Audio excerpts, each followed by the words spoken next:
Amém. 1 Samuel capítulo 14, nós vamos dos versos de 1 a 23.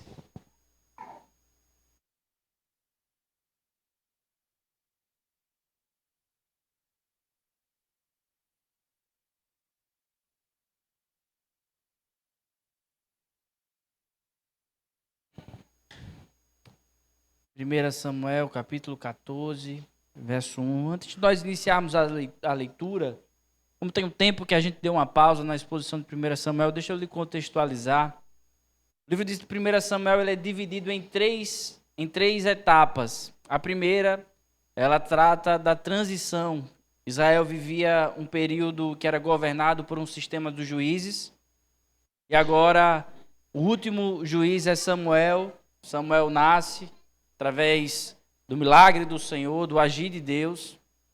E Samuel vem, ali se encerra uma linhagem sacerdotal de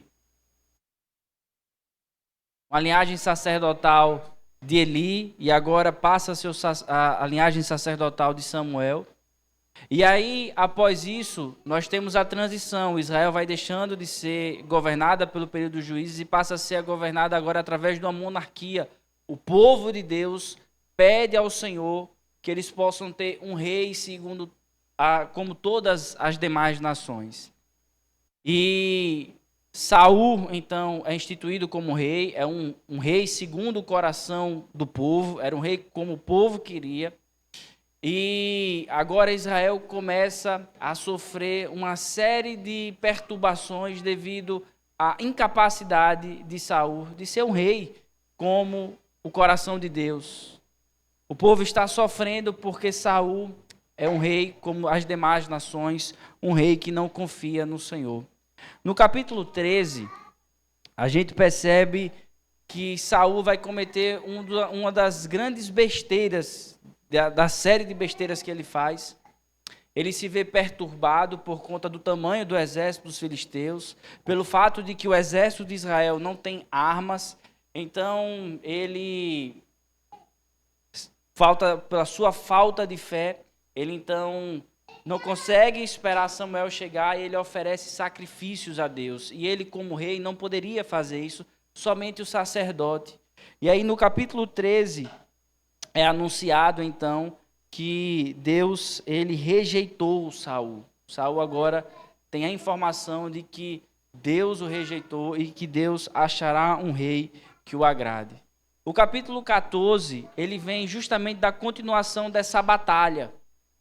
Então, diante desse contexto que o capítulo 14 está, nós estamos lidando com a verdade da incapacidade de Saul em liderar e de ser um bom rei.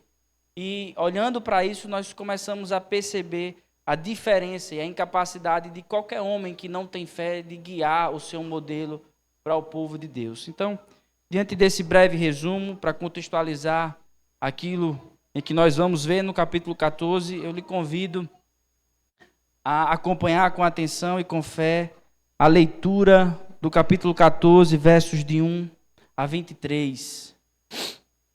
Nos diz assim a palavra de Deus: Sucedeu que um dia disse Jonatas, filho de Saul, ao seu jovem escudeiro: Vem, passemos a guarnição dos filisteus que está do outro lado. Porém não fez saber a seu pai. Saul se encontrava na extremidade de Gibeá, debaixo da romeira em Migron. E o povo que estava com ele eram cerca de 600 homens. Aias, filho de Aitube, irmão de Icabô, filho de Finéias, filho de Eli, sacerdote do Senhor em Siló, trazia o colete sacerdotal. O povo não sabia que Jonatas tinha ido. Entre os desfiladeiros pelos quais Jonatas procurava passar a guarnição dos filisteus, deste lado havia uma penha íngreme, e do outro, outra, uma se chamava Bozés e a outra Senê. Uma delas se erguia ao norte, de fronte de Micmais, a outra ao sul, de fronte de Geba. Disse, pois, Jonatas a seu escudeiro: Vem, passemos a guarnição destes incircuncisos. Porventura o Senhor nos ajudará nisto. porque para o Senhor nenhum impedimento há de livrar com muitos ou com poucos. Então o seu escudeiro lhe disse: faze tudo segundo inclinar o teu coração. Eis-me aqui contigo, a tua disposição será a minha. Disse, pois, Jonatas: eis que passaremos aqueles homens e nos daremos a conhecer a eles. Se nos disserem assim: parai até que cheguemos a vós outros, então ficaremos onde estamos e não subiremos a eles.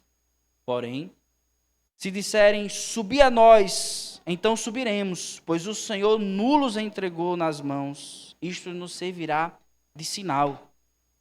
Dando-se, pois, ambos a conhecer a guarnição dos filisteus, disseram estes: eis que já os hebreus estão saindo dos buracos em que se tinham escondidos. Os homens da guarnição responderam a Jonatas e ao escudeiro e disseram: subi a nós, e nós vos daremos uma lição. Disse Jonatas ao escudeiro: sobe atrás de mim, porque o Senhor os entregou nas mãos de Israel. Então trepou Jonatas de gatinhas e o seu escudeiro atrás, e os filisteus caíram diante de Jonatas, e o seu escudeiro os matava atrás dele. Sucedeu esta primeira derrota, em que Jonatas e o seu escudeiro mataram perto de 20 homens. Eram cerca de uma pequena área de terra. Houve grande espanto no arraial, no campo e em todo o povo. Também a mesma guarnição, e os saqueadores tremeram. E até a terra se estremeceu, e tudo passou a ser um terror de Deus. Olharam as sentinelas de Saul, em Gibeá de Benjamim, e eis que a multidão se dissolvia, correndo uns para cá, outros para lá. Então disse Saul ao povo que estava com ele: ora, contai e vede quem é que saiu dentre nós. Contaram, e eis que nem Jonatas e nem o seu escudeiro estavam ali. Saul disse a Aias: traze aqui a arca de Deus, porque naquele dia ela estava com os filhos de Israel. Enquanto Saul falava ao sacerdote, o alvoroço que havia no arraial dos filisteus crescia mais e mais, pelo que disse Saul ao sacerdote: desiste de trazer a arca. Então Saul e todo o povo que estava com ele se ajuntaram e vieram à peleja, e a espada de um era contra o outro, e houve muito grande tumulto. Também com os filisteus dantes havia hebreus, que subiram com eles ao arraial. E também estes se ajuntaram com os israelitas que estavam com Saul e Jonatas. Ouvindo, pois, todos os homens de Israel, que se esconderam pela região montanhosa de Efraim, que os filisteus fugiram, eles também os perseguiram de perto na peleja. Assim livrou o Senhor a Israel naquele dia, e a batalha passou além de Bet-Avém. Até aqui, irmãos, a leitura da palavra. Vamos orar, vamos falar com Deus. Feche seus olhos, curve sua cabeça.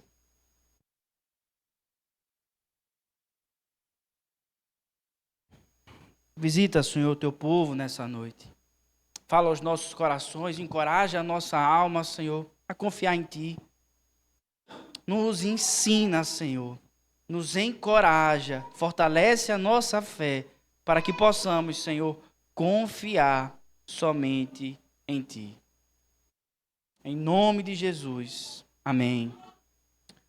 Quantas experiências profundas com o Senhor você já deixou de ter, porque você não teve fé suficiente para sair da sua situação atual, para mudar alguma situação da sua vida? Quantas experiências profundas você já deixou de ter com o Senhor por conta do tamanho da tua fé? Veja, meu irmão, parece que de alguma forma existe uma linha muito fina, muito tênue, entre aquilo que separa o que é viver pela fé e aquilo que é viver de forma imprudente. Talvez em algum momento da sua vida você já se perguntou: será que eu estou dando um passo de fé ou será que eu estou sendo imprudente? Eu não sei se você tem esse hábito, mas você já se colocou ou tentou se colocar na vida ou na situação de Abraão, ou daqueles que estavam vivendo ao redor de Abraão, quando Deus simplesmente chega para Abraão e diz assim: sai, Abraão, da tua terra, sai do meio do teu povo, sai da tua situação atual, do teu trabalho, de tudo aquilo que te traz conforto e segurança e caminha. Vai para uma terra. Veja, alguns comentaristas vão dizer que Abraão, ele não saiu andando, ele sai andando sem saber para onde ele vai. Ele não sabe qual é o local. Entenda que não foi de imediato que Deus disse assim: é aqui, Abraão. Alguns vão dizer que Abraão caminhou dias, mais que dias, semanas, mais que semanas. Talvez Abraão tenha caminhado 7 meses, até que Deus tenha chegado para Abraão e disse: é aqui, Abraão, que eu quero que você fique. Agora imagine se você fosse Abraão. Será que no coração daquele homem em algum momento nos passou: rapaz, será que eu estou tendo fé? Ou será que eu estou sendo imprudente? Mas talvez você tente amenizar a situação ao comparar com a sua e você pense assim: mas é diferente, pastor. É diferente porque Deus apareceu. Abraão viu Deus. De alguma forma, através de alguma teofania. Eu não vi Deus. Talvez se eu tivesse visto Deus, eu teria uma outra postura. Meus irmãos.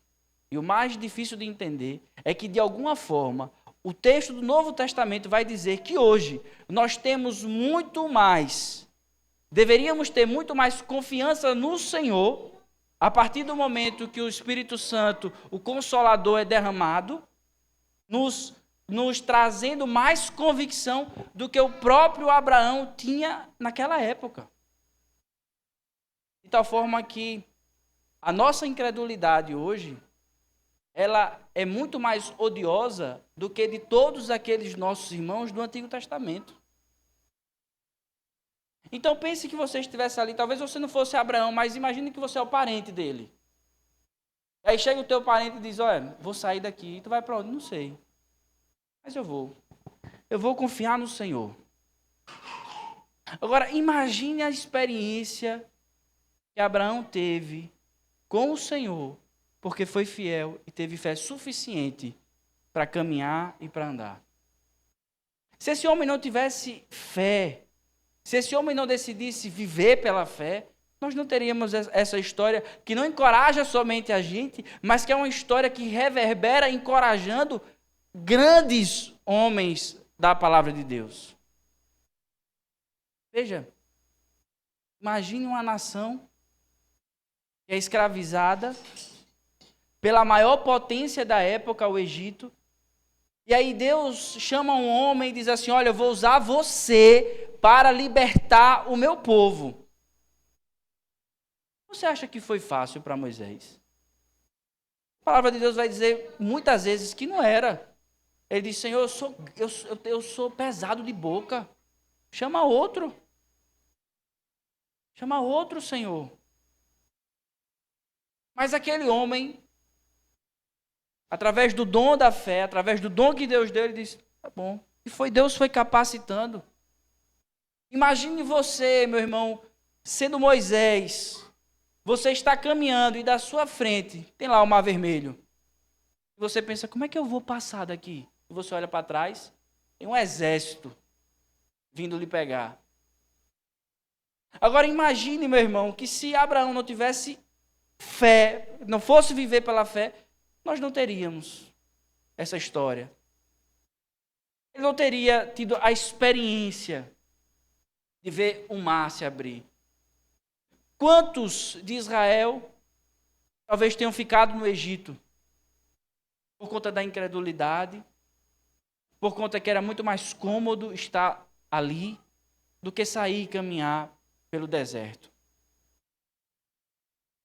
E como é que a gente pode discernir se nós estamos vivendo pela fé ou se nós estamos sendo imprudentes? A questão é: entenda isso.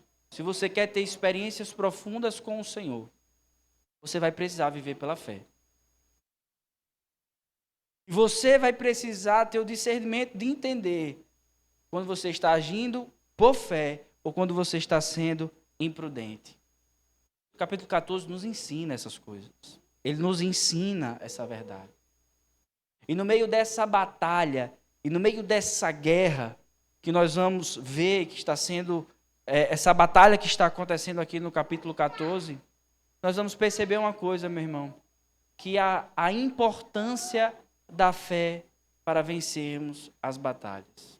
Esse é o tema da nossa reflexão hoje. A importância da fé para vencermos as batalhas. O que nós vamos aprender, a lição que nós vamos aprender, irmãos, é quando fazemos grandes coisas para o Senhor, vemos o Senhor fazendo grandes coisas, isso nos encoraja e reanima aqueles que estão abatidos. A lição que nós vamos aprender hoje, meus irmãos, capítulo 14, versos de 1 a 23, é quando fazemos grandes coisas para o Senhor, vemos o Senhor fazendo grandes coisas, isso nos encoraja e reanima aqueles que estão abatidos. E a primeira pergunta que esse texto nos responde é: por que a fé ela é importante para enfrentarmos as batalhas? Primeiro, porque a fé dissipa o medo, porque descansa no poder de Deus. A fé dissipa o medo, porque descansa no poder de Deus. Por gentileza, leia os versos de 1 a 2.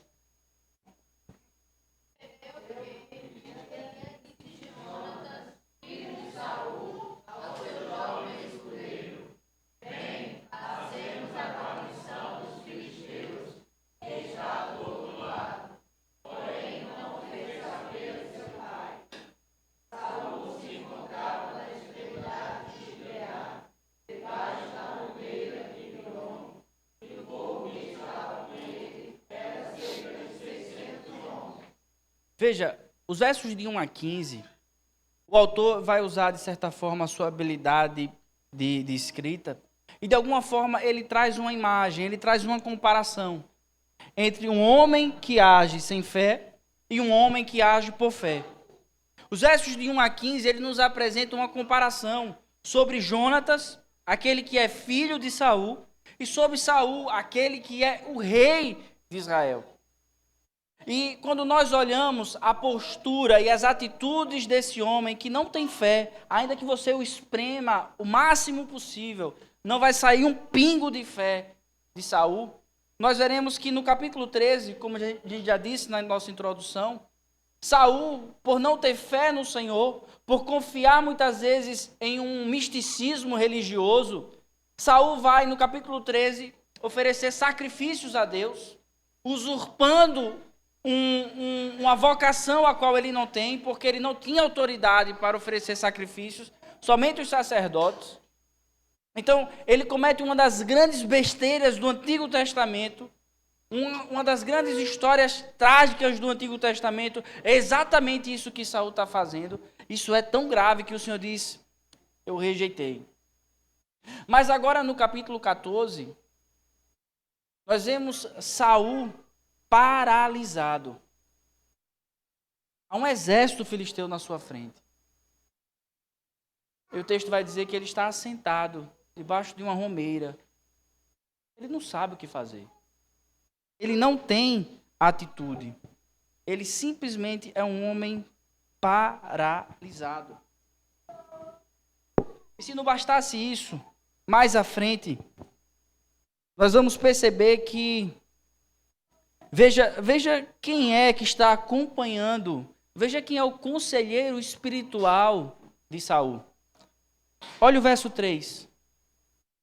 Aias, filho de Aitube, irmão de Icabô, filho de Finéias, filho de Eli. E talvez você ache que essa informação aqui ela vem do nada. Mas não é.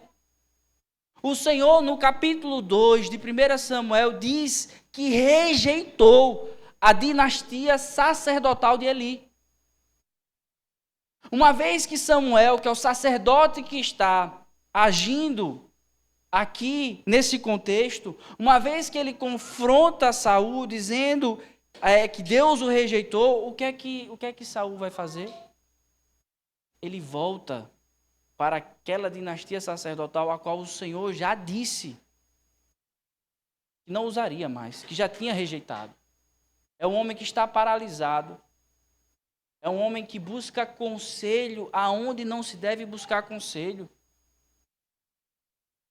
Um homem sem fé é aquele que fica estagnado. Ele não consegue agir. E ele espera uma resposta de Deus, onde Deus já disse que não falará através daquele meio. Agora veja a diferença. Olha esse homem que tem fé. Observe quantos soldados Saul tinha. Saul tinha 600 soldados. Tudo bem, o exército filisteu era muito maior que isso. Mas e Jonatas? Jonatas não tem nenhum, só tem o seu escudeiro. Mas veja como um homem de fé age. Irmão, leia por favor o verso 6. Leia o verso 6 desse capítulo.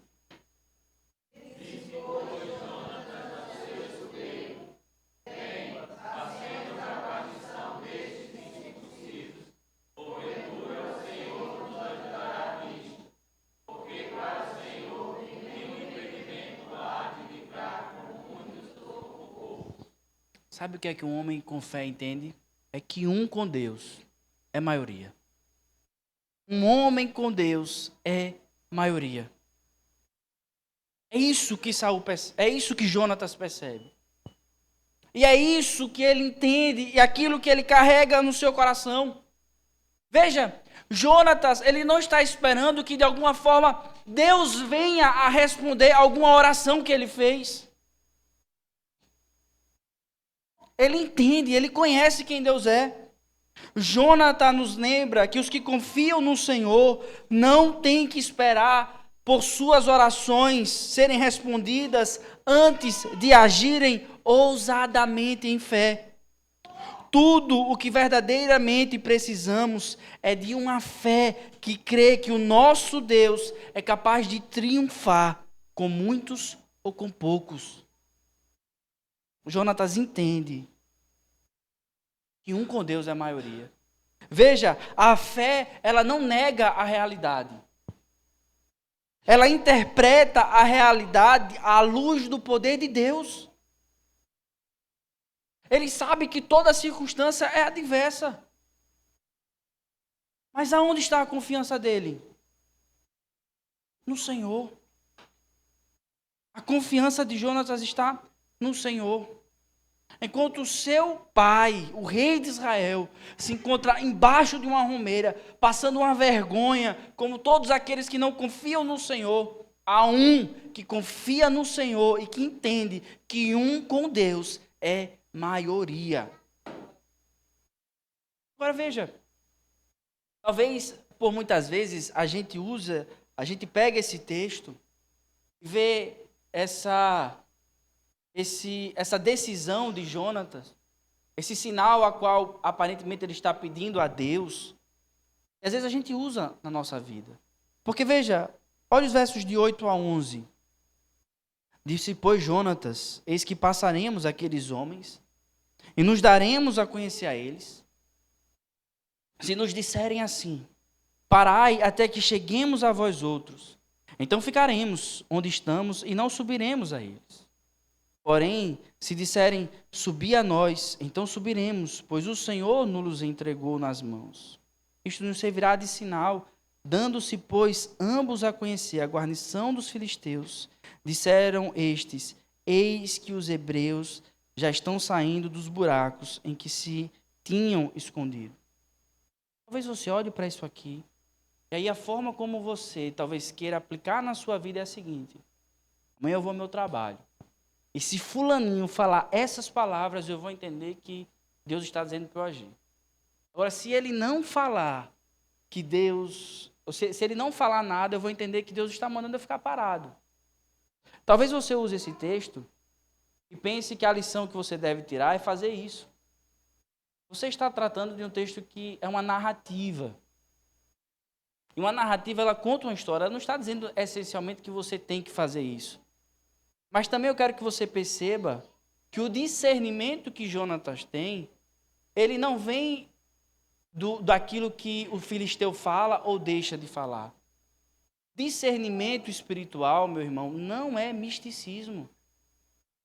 Discernimento espiritual é entender as nossas realidades a partir de uma compreensão bíblica. Veja, aonde está a confiança de Jonatas? Jonatas está se apoiando em quê? Em 3 coisas. Primeira, nas promessas pactuais de Deus. Deuteronômio 20, verso 24, vai dizer: pois o Senhor, vosso Deus, é quem vai convosco a pelejar por vós contra os vossos inimigos para vos salvar. É nisso que ele confia. Ele não confia essencialmente naquilo que o filisteu vai falar ou vai deixar de falar. Ele confia no Deus pactual. Observe que o nome pelo qual Jonatas chama ao Senhor é o nome pactual. Yahvé. O que é que ele se apoia primeiramente? Nas promessas pactuais de Deus. Segundo, ele sabe que Deus se opõe ao soberbo. É por isso que ele vai dizer, no verso 12, o seguinte: quando eles dizem assim: os homens da guarnição responderam a Jonatas e a seu escudeiro e disseram: subi a nós e nós vos daremos uma lição. Disse Jonatas ao escudeiro: sobe atrás de mim, porque o Senhor os entregou nas mãos de Israel. O que é que diz Provérbios 29, verso 23? A soberba do homem o abaterá, mas o humilde de espírito obterá honra. Discernimento espiritual não é misticismo. É confiar nas promessas pactuais de Deus. É entender aquilo que a palavra de Deus diz acerca das circunstâncias que estamos vivendo. Mas há uma outra realidade aqui também. Um terceiro fator que norteia a postura e a coragem de Jonatas. É que ele conhece as diversas histórias que foram narradas e que o povo de Deus viveu. Histórias essas que confirmam que o Deus pactual luta pelo seu povo. Ele lembra daquilo que Deus fez no período dos juízes.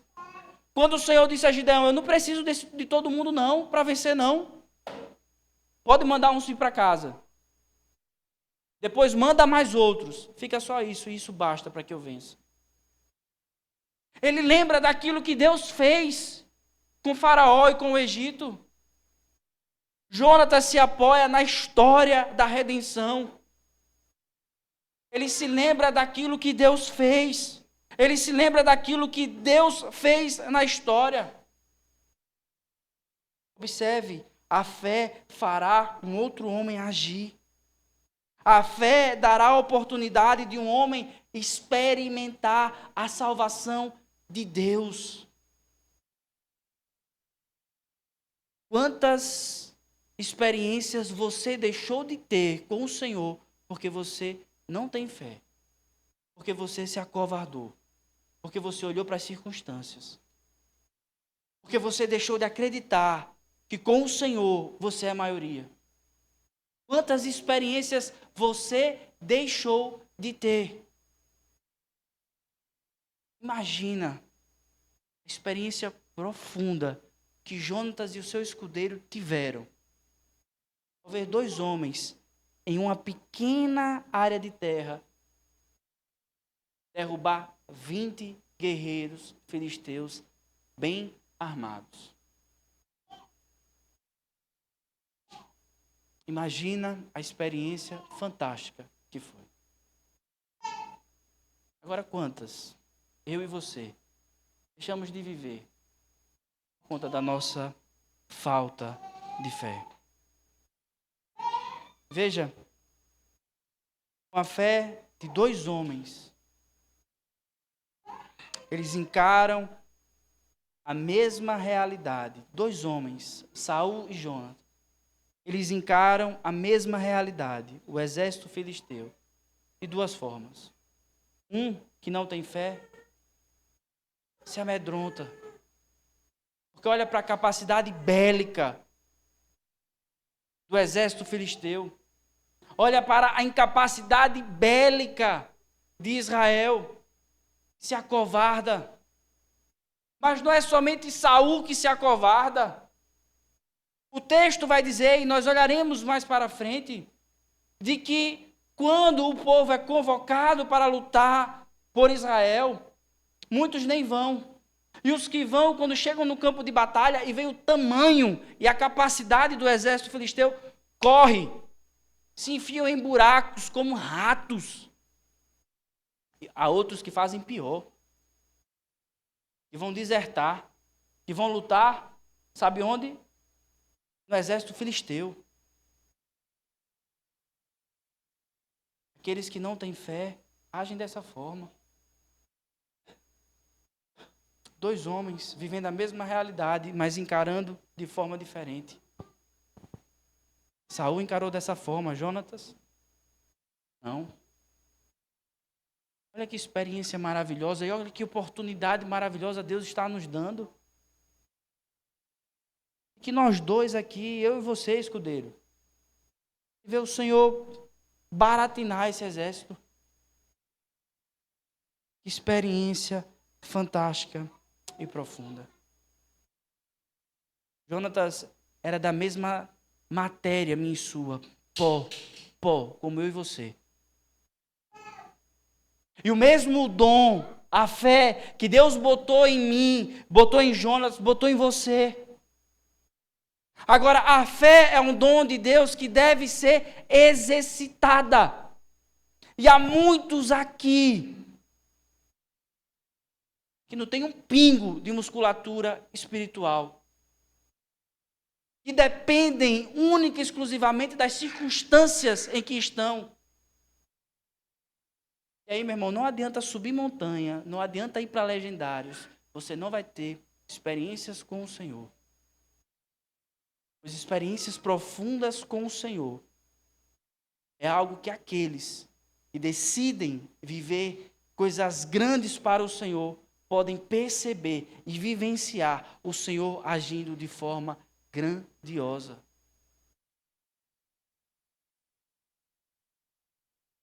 Meu querido irmão, quantas experiências você deixou de ter com o Senhor? Veja, o texto vai nos dizer que Jonatas, para que ele alcance o exército filisteu, ele precisa passar por 2 penhascos, 2 montanhas. Uma se chama Bozés, que quer dizer escorregadio. O território, o campo de batalha para ele era muito ruim. Aquele que se chama Senê quer dizer espinhento. Jonatas tinha todas as circunstâncias adversas para dizer e justificar. Impossível. Mas o que é que Jonatas se apoia? Que um com Deus é a maioria. O que é que fortalece e encoraja esse homem, que, meu irmão, repito, é da mesma natureza que eu e você, é pó. Ele não é de uma outra casta espiritual, é a mesma minha e sua. Mas é um homem que tem fé e é encorajado por isso. Ele não confia em espada, ele não confia no escudeiro, ele confia no Senhor. Quantas vezes nós sucumbimos aos medos desse mundo? Veja, crianças que estão aqui presentes, do que é que você tem medo? Às vezes é muito comum as crianças, por exemplo, ter medo do escuro. É? E aí, às vezes, pede, por conta do medo do escuro, para deixar a luz ligada. Às vezes, pede para dormir com os pais. Porque, de alguma forma, assim, talvez elas vençam o medo. Mas há algo que você pode confiar que é muito melhor do que uma luz acesa. Há algo que é muito mais poderoso do que o braço do seu pai, do que o colo da sua mãe, para fazer com que o medo vá embora da sua vida. É confiar no Senhor. Vocês podem confiar no Senhor ainda pequenos. Qual é o medo que vocês têm? Deus, a confiança em Deus pode dissipar esse medo. Meus irmãos, que os versos de 1 a 15 nos ensinam primeiramente é que a fé, ela dissipa todo o medo do nosso coração. Ela faz com que a gente possa enxergar não o tamanho, do problema, mas o tamanho de Deus. Você acha que quando Davi olhou para Golias, você acha que ele viu um gigante? E você acha que esse gigante era Golias? Não. O gigante que de fato Davi viu é o Senhor. É o Senhor. Quem é maior que o nosso Deus? Qual é o exército que já venceu o Senhor? Qual é a força militar que já venceu o Senhor? Confiemos no Senhor. Do que você tem medo? Do que você tem medo hoje? Confie no Senhor. Confie no Senhor. Confie que um com Deus é a maioria. Por que a fé é importante para vencermos as batalhas? Porque ela dissipa o medo. Mas há também um outro fator que é muito importante. É que a fé que encoraja alguém, ela também pode reanimar aqueles que estão abatidos. Por que a fé é importante? A fé reanima os abatidos, porque revela a ação poderosa de Deus. Meus irmãos, frequentemente Deus usa a fé de alguns para fortalecer a fé de muitos. Veja que interessante. Olhe para Filipenses, abra sua Bíblia em Filipenses capítulo 1, versos de 12 a 14.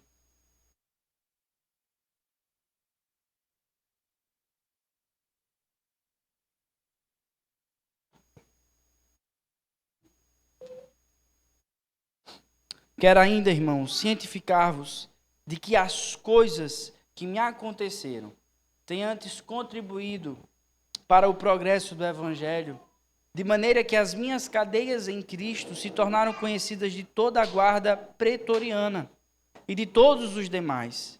E a maioria dos irmãos, estimulados no Senhor por minhas algemas, ousam falar com mais desassombro da palavra de Deus. O que é que Paulo está vivendo e relatando à igreja de Filipos aqui? Paulo se encontra preso. E Paulo está preso por conta de quê? Paulo está preso por conta da sua fé. E o que é que isso tem acontecido? O que é que isso tem gerado no povo de Deus? Tem trazido ânimo. E aqueles que estão olhando Paulo preso não estão com medo de serem os próximos. Eles estão pregando com mais desassombro. Isso é fé. Deus usa a fé de uns para poder trazer e encorajar a fé de muitos. Você já ouviu falar sobre John Knox? John Knox é um reformador, pai do presbiterianismo. Esse homem que na Escócia conheceu a fé reformada, decidiu ser uma voz que combateria as heresias nefastas da Igreja Católica. A consequência disso é que ele foi perseguido. Ele foi perseguido por nada mais e nada menos do que a rainha da época, que ficou conhecida como Maria, aquela que matava, sanguinária, porque matava os protestantes. E durante uma fase da vida dele, para que ele pudesse se proteger, ele foi aprender aos pés de João Calvino, e aquilo fortaleceu a sua fé. Esse homem volta para a Escócia.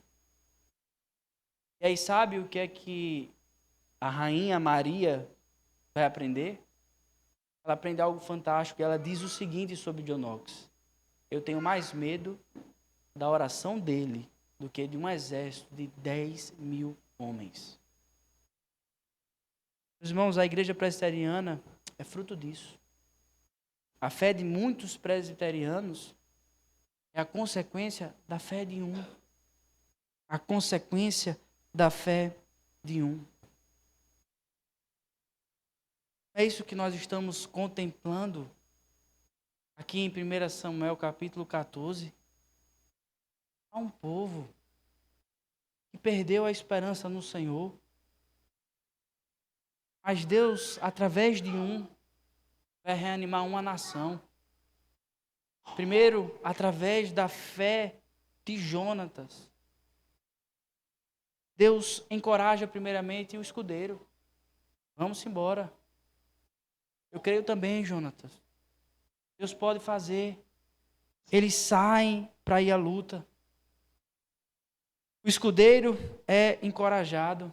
Mas veja o que é que vai dizer o verso 21.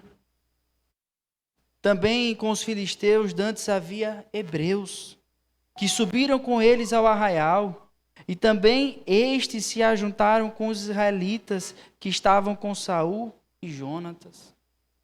A partir do momento em que eles veem Jonatas lutando, eles passam a ser encorajados, e aqueles que tinham desertado, que tinham trocado o seu local, a sua patente no exército de Israel, e trocaram e foram lutar com os filisteus, agora eles são encorajados e voltam para lutar por Israel. Mas veja o que é que vai dizer o verso 22. Ouvindo, pois, todos os homens de Israel, que se esconderam pela região montanhosa de Efraim, que os filisteus fugiram, eles também os perseguiram de perto na peleja. Olha o que Deus fez através da fé desse homem. Aqueles que tinham desertado voltaram para o seu exército. Mas aqueles que estavam escondidos, quando viram que o Senhor estava trazendo confusão no meio do exército filisteu, eles saem dos seus buracos. Eles saem dos seus buracos para lutar. É a fé de um que reanima a fé de vários. Agora observe, meus irmãos, que experiência profunda que Israel vai viver. Verso 23, de forma bem clara, não foi Jonatas que venceu, foi o Senhor que venceu. Assim livrou o Senhor a Israel naquele dia, e a batalha passou além de Bet-Aven. Veja, quantas histórias o povo de Deus tem para contar sobre vitórias que o Senhor nos deu. Jonatas tinha sido impulsionado porque acreditava nas promessas pactuais de Deus, acreditava e discernia as coisas de forma bíblica, mas a sua fé era fortalecida pelas histórias, pelo fato de que Deus abriu o Mar Vermelho, pelo fato de que Deus providenciou um filho a Abraão, porque as promessas do Senhor vão ser cumpridas. Mas agora, olha a experiência que esse povo está vivendo. Eles não tinham esperança nenhuma de vencer essa batalha. O exército era pequeno. Se Deus com 2 derrotou 20, o que Deus faria com 600? Qual era o medo deles? O capítulo 13 vai dizer: não havia nem espada em Israel. Quem é que só tinha espada no exército de Israel? O texto vai dizer: somente Saul e Jonatas. Mas olha que coisa, irmãos. O exército de Israel não precisa de espada, porque são as espadas dos filisteus que estão matando os próprios filisteus. Meus irmãos, Deus não depende dos nossos caminhos. Deus não depende das nossas ferramentas. Ele pode fazer e pode fazer como quer. Que experiência profunda, irmãos, esses homens estão vivendo. Como eles estão desfrutando, gozando da alegria de poder ver o tamanho do Senhor. A fé de um reanima muitos. Veja, meu irmão, talvez a sua casa hoje esteja em ruínas, onde todo mundo esqueceu do Evangelho e está inserido em uma profunda frieza espiritual. Deus não precisa de 2 ou de 3 para mudar isso. Mas a fé de um pode reanimar muitos. Pode ser a tua. Talvez muitos na sua família não conheçam o Senhor. Mas Deus não precisa de muitos. Porque para salvar, Deus não precisa de muitos. A salvação pertence ao Senhor. Deus pode fazer com um ou com muitos. Confie no Senhor.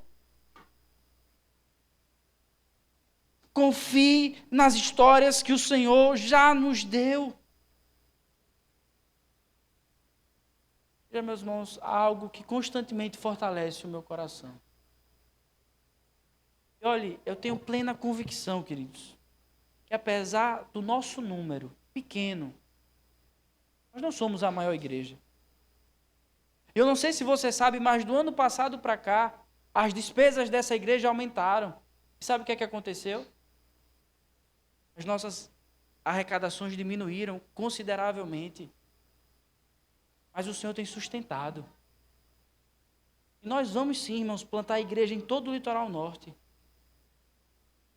Porque Deus não precisa de muitos. Deus não precisa dos nossos recursos. E o meu pedido todos os dias ao Senhor é: Senhor, não use outros. Nos use. Nos dê alegria, Senhor, de experimentar o teu poder.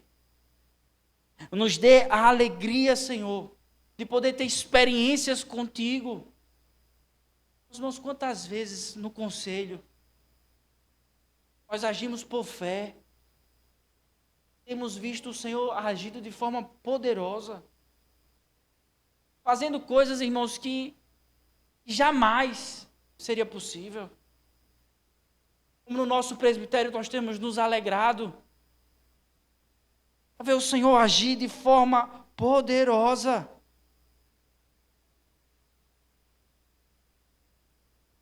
Meus irmãos, que a gente nunca esqueça aquilo que Deus já fez. Não esqueça daquilo que Deus já fez na sua vida.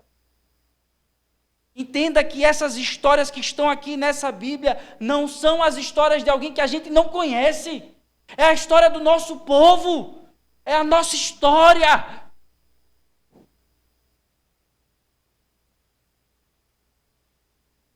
É a nossa história.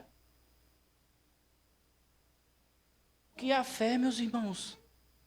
O que é a fé?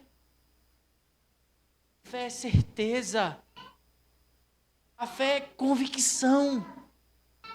Meus irmãos, eu não vi o mar vermelho se abrir. Eu não vi. Mas não tenha ninguém que retire essa certeza do meu coração. Sim, ele se abriu. Eu não vi Cristo morrer na cruz.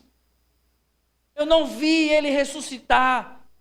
Eu não toquei nas suas feridas. Mas eu creio que ele morreu e ressuscitou para pagar o preço dos meus pecados e para trazer salvação para a minha vida e para a sua vida. O Senhor pode salvar com poucos ou com muitos, porque a salvação pertence somente a Deus. Então, em nome de Jesus, é quando nós vamos deixar de experimentar a grandeza do nosso Deus.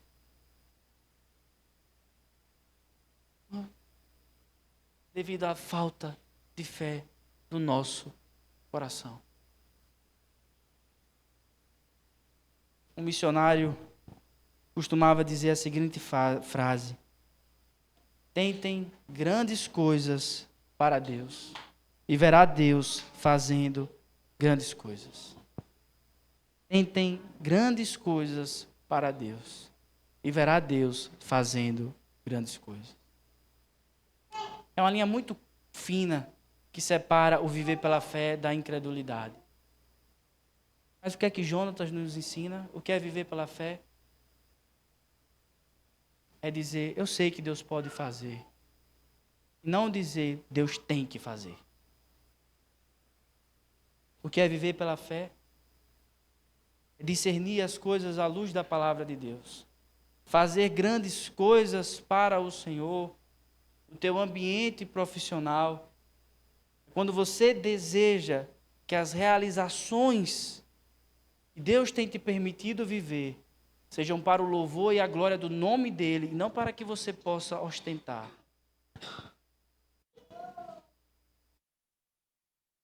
Tentem fazer grandes coisas para Deus e verá Deus fazendo grandes coisas. Irmãos, que o Senhor nos dê a capacidade, ou melhor, capacidade, a fé suficiente.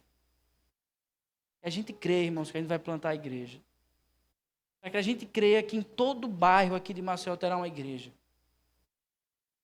apesar de nós e apesar dos poucos recursos, todas as vezes, meus irmãos, que as coisas diminuírem, em nome de Jesus, a gente tenha mais fé para dizer, meus irmãos, que bênção.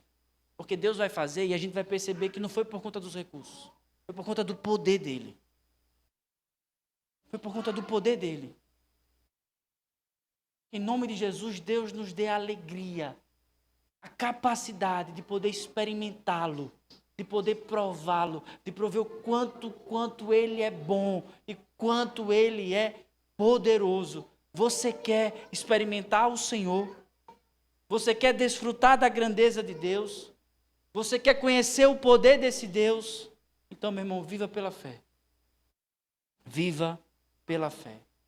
Agora, há um elemento que às vezes traz dificuldade para que a gente venha viver pela fé. É porque nós somos um povo muito imediatista. Ainda disse, pastor, vou dar um passo de fé. Vou sair do meu emprego, vou começar a empreender. Aí o que é que a gente quer? E na outra semana a gente fecha um contrato de R$1 milhão. Aí, meus irmãos, é difícil mesmo.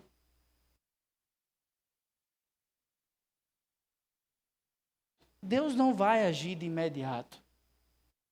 E Deus também não vai agir de forma demorada, porque Deus é perfeito. Deus não se apressa, Deus não se atrasa. Deus é perfeito. Agora, andar por fé, ter a capacidade de confiar no Senhor. A capacidade de poder experimentar do Senhor. Primeira aplicação que eu quero que você saia daqui e se lembre. Tente fazer grandes coisas para o Senhor e você verá Deus fazendo grandes coisas. Mas a segunda que eu quero que você lembre é que a fé de poucos pode reanimar a fé de muitos. A tua fé está reanimando quem? A quem a tua fé está reanimando? Meus irmãos, eu oro todos os dias, para que Deus me faça ser um homem mais crente. Que Deus me dê sempre um coração que confia nele, não nas minhas habilidades.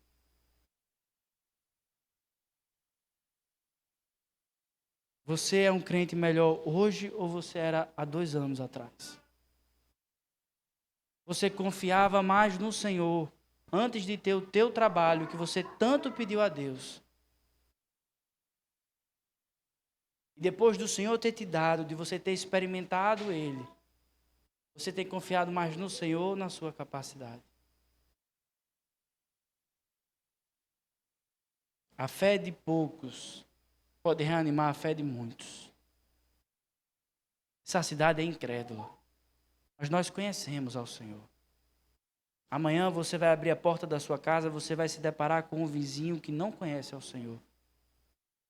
A tua fé pode fazer com que ele conheça ao Senhor. Mas como ele vai conhecer, se ele nem sabe que você tem essa fé? E quanto tempo, meu irmão, que você não compartilha a tua fé? Tem quanto tempo que você não convida alguém para vir à igreja? Olha quantas cadeiras nós temos vazias. Nós vamos para um salão maior. A fé de poucos pode reanimar a fé de muitos. Em nome de Jesus, meu irmão. Se nós desejamos ser uma igreja missionária, nós precisamos fazer isso valer durante a nossa semana. E o que foi que a gente aprendeu hoje? A importância da fé para vencer as nossas batalhas. Quando nós buscamos viver grandes coisas para Deus, nós vemos o Senhor fazendo grandes coisas. Isso fortalece a nossa fé e reanima a fé daqueles que estão abatidos. O Senhor fortaleça e nos dê a alegria, irmãos, de experimentá-lo todos os dias. Experimente o Senhor. Experimente o Senhor. Ele é bom. Vamos louvar?